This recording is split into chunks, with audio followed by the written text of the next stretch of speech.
Hello, everybody. It's Solomon Lee here, your favorite philosopher, author, and today, Taoist priest. Now, today's video topic is Taoist symbolism.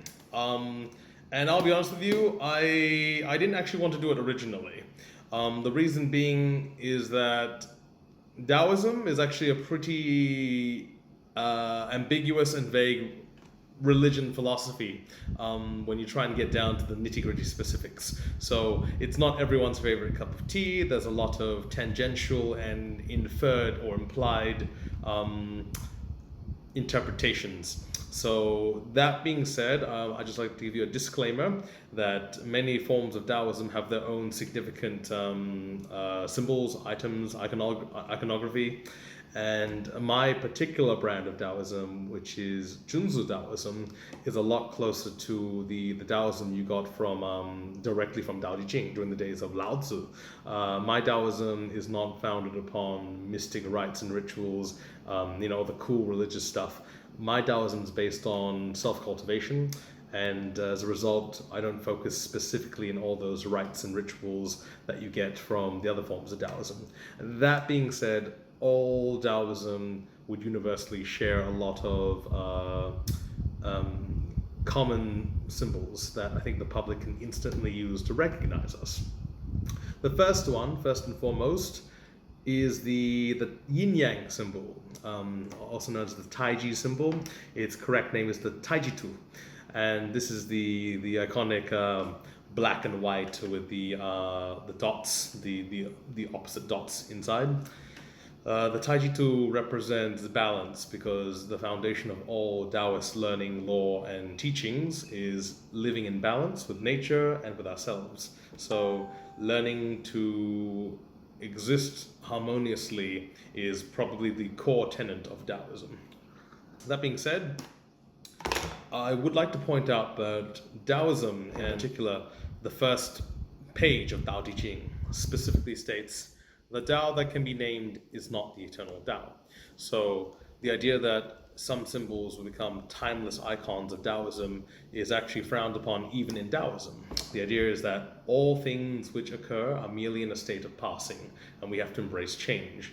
It could be that 500 years from now, there'll be some sort of steampunk Taoist symbol that becomes widely associated with the movement itself, but who am I to say? Moving on to the next symbol. And it's very iconic because it's the one I'm wearing right now. This is a Taoist hat. It's part of my robes, the outfit that I'm wearing now. The hat's the most significant part because it represents a roof and the heavens. So basically, it is the unification of heaven and man into one. The idea that man embraces the cosmos and becomes itself an expression of the cosmos. So I'm very happy about when I got this. It was from China, by the way. And normally they come with stripes, 9 stripes, which is significant in Taoist numerology. But in my case, I specifically requested it to be blank because Junzi Taoism is about self-cultivation and the development of the self. The hat representing the heavens or a shrine of some sort isn't new because a lot of Oriental religions use the same principle. It represents the idea of the body as a house for the divine. So in Shinto, for instance, the idea of the body being a vessel for spiritual and divine energies and expressions is part of the reason why the body is sacred, and we need to actually ensure that the rites are used to keep our bodies pure, purification rituals. I loved those when I was in Japan, by the way. When I went up Mount, it was in Kyoto, Fushimi Inari, that's right, Mount Inari. I was using the hand washing ritual the entire way, and I'll have you know, it was winter, the water was freezing, and I loved it. I'd do it again.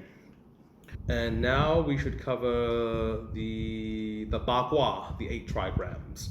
The 8 trigrams is particularly significant, and just like the yin-yang symbol, the Taijitu, both of them were originally their own school of thought. So they were actually added into Taoism as we know it, the philosophy, the religion, the movement itself. They were added to Taoism and included under its branding after after I guess the schools of 100 thought were reorganized, and they decided that a lot of those principles could be loosely, well, I say loosely, but specifically grouped together. The Bagua itself is quite famous because it's really iconic, and it's also used in fortune telling, such as when you use I-ching fortune telling, which I do.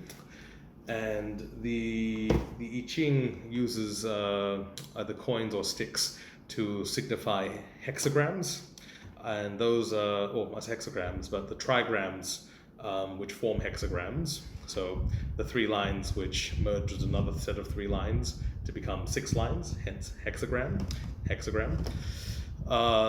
That would be used in fortune telling, and it's a form of metaphysics where the outcome is determined based on 64 different possible scenarios and outcomes. We will discuss that in a later video, but needless to say, the 8 trigrams itself is extremely iconic, a fundamental icon of Taoism. At this point, I want to highlight how it's so difficult to try and track down, I guess, what's inherently Taoist, simply because in China, Taoism, along with Buddhism and Confucianism, are actually all practiced syncretically. So you could argue that the Chinese have a very polyamorous relationship with these 3 philosophies. As a result, you get a lot of mixture, like a lot of overlap, and as a result of that, it's sometimes really difficult to argue for something being inherently specifically Taoist or not. For instance, Chuanzhen Taoism, which is one of the 2 recognized schools of Taoism in China today, they are arguably sort of a mixture of your classical Taoism as well as Confucianism and Buddhism too. You could argue they've got something to say on all 3 matters. Another famous symbol in Taoism would be the 3 pure ones, and rather than going into their Chinese names, I'll just call them the heavenly cosmos one, the earthly ritual cultivation one, and then you have the human one. So these 3 pure ones are considered your holy trinity of the Taoist pantheon.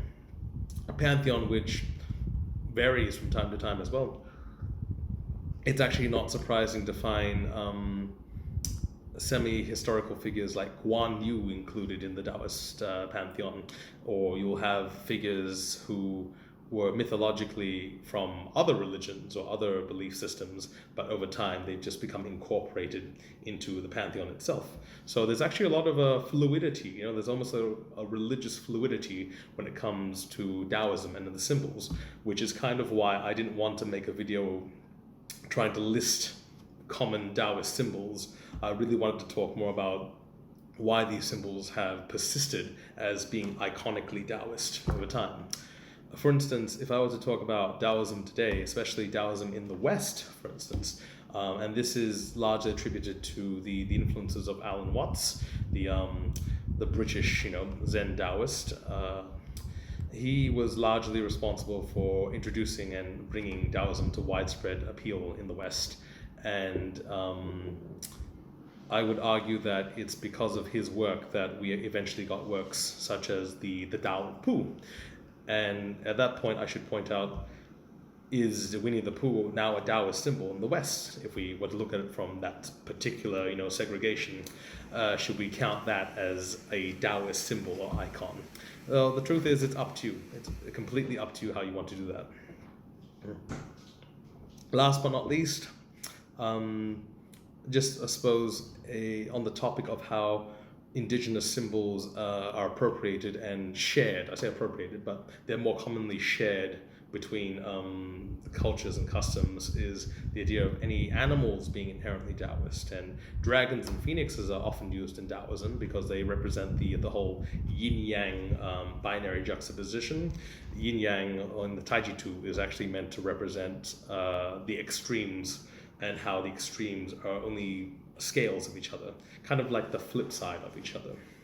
So when we talk about Taoism in terms of harmony, it's also about Taoism in terms of understanding how opposites interact with each other.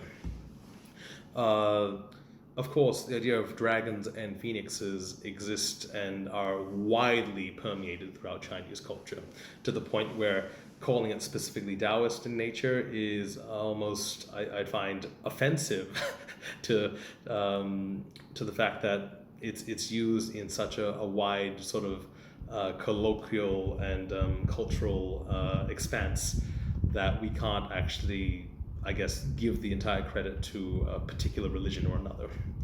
Last but not least, a very famous Taoist symbol is the I'm going to call it the feng shui compass, but it's sort of a special compass board used for a type of metaphysics known as Qi, which works with the five elements and interplay of the five elements, as well as influences of the 8 trigrams. And that's a very iconically Taoist sort of paraphernalia. Do I use it myself? No. It's because Qi is a wonderful sort of metaphysical study, but just like feng shui, it can be used in a wide array of topics which seemingly bear no relevance to each other, and as a result, the practicality, you could argue, is becoming increasingly it's becoming increasingly irrelevant as time goes by, and that's a normal thing because Taoism itself is about expressing change over time. I just want to finish off this video with saying Taoist symbols that we think of today, I think it speaks a lot more about human nature, that we need to sort of label things or put a face to a name or a concept. If I had to choose a symbol for something that is inherently undefinable, but that's fundamentally perpetuating, what symbol would I use? What stagnant or static symbol would I use for that? Well, that's quite the paradox there, isn't there? Hey Solomon, what's the best Pokemon type? Dragon. Dragon? Dragon. Always. Dragons are unbeatable. Nothing beats dragon in the game of Pokemon. They're unstoppable. Can't dragon beat dragon? Of course, but you need dragon to beat dragon. Understand? Right.